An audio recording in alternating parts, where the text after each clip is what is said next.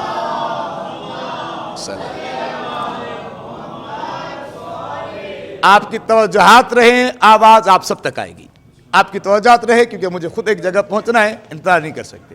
تو اللہ